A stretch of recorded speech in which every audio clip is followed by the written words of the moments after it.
The evolutionary scale of infected in The Last of Us is not only a great boss-level device in the game, but leans into the adapt and survive mentality of nature, and with that comes evolutions of Cordyceps hosts. So far, we've seen 4 major types in the show, but fans of the game know there are more horrifying variants on the way. Let's start with what we've seen.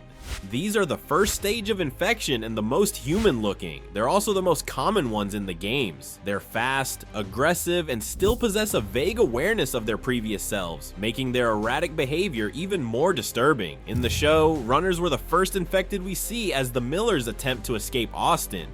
The echolocation clickers are arguably the franchise's most iconic infected. These are individuals infected for over a year, with grotesque fungal growths covering their faces, blinding them and forcing them to use echolocation. The series nailed their look and sound, bringing pure nightmare fuel to life.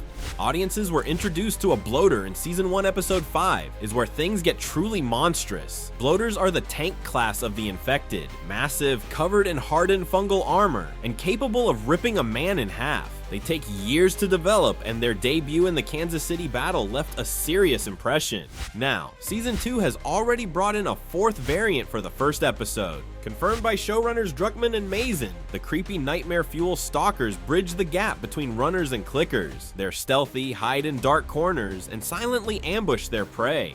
Expect them to add a new layer of horror to Joel and Ellie's journey in Season 2. Fans of The Last of Us Part 2 know the infected only get more disturbing. Similar to bloaters, Shamblers are a grotesque bloated variant, but more acidic. They emit clouds of toxic gas and explode on death. They thrive in wet environments, which means we may get to see them during Ellie's trip to the Pacific Northwest in Season 2. And then there's this massive, bloated lump known as the Rat King, is a fusion of multiple infected types into one horrifying mass, introduced in The Last of Us Part 2 game. This towering abomination was born from decades of infection and isolation inside a hospital basement, with many suspecting that the one we see in-game is the original Patient Zero in Seattle. It's likely too early to expect a visit from the Rat King this season, but if the show follows Ellie's path closely, it could still be in the cards. One major element from the games absent in Season 1 is the original reason Spores were left out of Season 1 was due to the amount of time people would be in gas masks, which is not great for a TV show. However, these microscopic fungal particles that infect the air will be in Season 2. Showrunner Craig Mazin has confirmed that the spores have a role to play, especially as Ellie ventures into more dangerous and closed locations.